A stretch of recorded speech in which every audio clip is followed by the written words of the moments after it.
Jeg kunne finde på at sige til patienten, når jeg har budt velkommen, at jeg har nogle punkter, som vi skal nå omkring igen med i dag, men jeg vil lige starte med at høre, om du har nogle punkter, som det er vigtigt, vi får drøftet. Og ellers så kan jeg finde på at spørge det her åbne spørgsmål med, hvordan går det? Og så når de ligesom har svaret på det, så siger jeg, men er det så noget af det, hvis nu de snakker om noget, der ikke går så godt at sige, så det er noget af det, vi skal drøfte i dag, og så lige sikre mig, om der er andet, de har på dagsordenen. Jeg kan også godt finde på, hvis det er en patient, jeg kender, og hvor vi sidste gang havde lavet nogle ændringer, måske fordi der var nogle udfordringer med blodsukkerne, så kan jeg også godt finde på at indlede med at sige, at nu er jeg spændt på at høre, hvordan det er gået siden sidst. Men det er så vigtigt, at jeg får suppleret op, fordi der kan også være andre ting, at patienten har på dagsordenen, så jeg får det frem fra starten af. Så kan det jo godt være, at jeg har noget, som jeg måske også gerne vil, men det får jeg jo sådan, prøver jeg jo på sådan stille og roligt at få listet det ind i samtalen. Ja. Uden sådan at helt sige, at jeg vil gerne lige snakke om det eller det, for det kan godt være, at jeg slet ikke vil snakke om blodsukkerne, for hvis der er noget andet, der virkelig presser på den her patient, så nytter det ikke noget, jeg selv snakker om, at hver aften har du røget blodsukker eller på den måde. Det gør, det er, at både så giver det mig en struktur i forhold til, at jeg er sikker på, at jeg kommer omkring de punkter, som jeg gerne vil igennem, og som patienten har brug for, at vi kommer igennem inden for den tidsramme, der nu er. Og samtidig er det også en god måde, at man sikrer sig, at hvis patienten har noget, som de synes, der er vigtigt at drøfte i samtalen, altså får de mulighed for at sige det højt fra starten af, så vi får det som et punkt på dagsordenen. Alle, som kommer enten til læge eller på sygehus, eller hvor man nu kommer, hvor det er, jeg tror faktisk, de fleste de forventer at blive spurgt lidt ind til, hvad det er, der lige er ved den her konsultation eller samtale.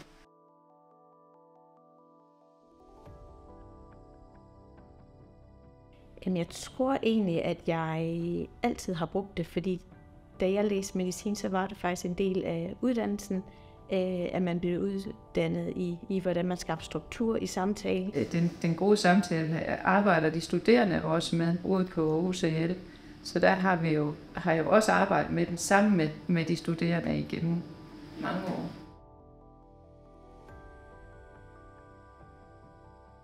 Fordi det der med, når man skal bruge nogle redskaber, man ikke har brugt før, så kan det godt være en lille smule akavet i starten, også fordi man er meget bevidst om det.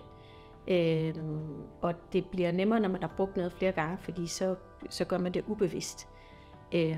Og jeg synes jo også, at det er vigtigt, at selvom at jeg bruger de her især redskaber til struktur af min samtale og opsummering, at det bliver brugt på en måde, så at patienten ikke oplever det sådan akavet, eller oplever det som om, at jeg har en eller anden skabelon, jeg går ud fra, sådan så der er et naturligt flow i samtalen.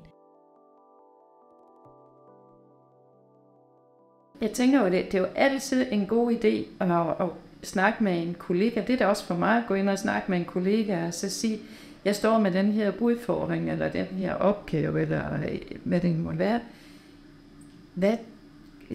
Jeg tænker måske, at jeg kan bruge det her, men har du et bedre forslag, eller hvordan har man læst? Altså, og det er det, jeg synes, der er så dejligt ved, at vi er jo ikke alene på arbejde. Selvom vi sidder alene i vores konstitutioner, så har vi jo altid mulighed for at se, jeg går lige ud og snakker med en kollega, eller hvad det måtte være.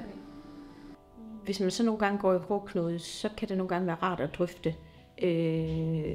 Og så kan man nogle gange få nogle fif til en anden måde, at man kan gribe det an på, eller nogle gange kan man heller ikke altid nødvendigvis løse det, men det vil typisk være kollegaer, jeg sparer med.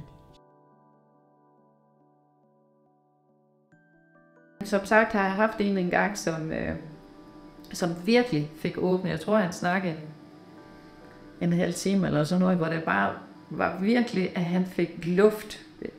Han var forholdsvis nyopdaget type 1 der, og han fik virkelig luft ved at komme af med en hel masse, som brændte inde. Og det var ikke fordi, han ønskede, at jeg sådan skulle komme med en hel masse spørgsmål eller svar eller noget som helst. Han havde bare brug for at få rettet ud.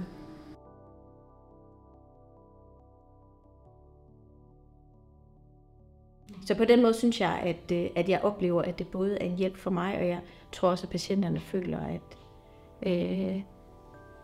at de bliver mere set som hele mennesker.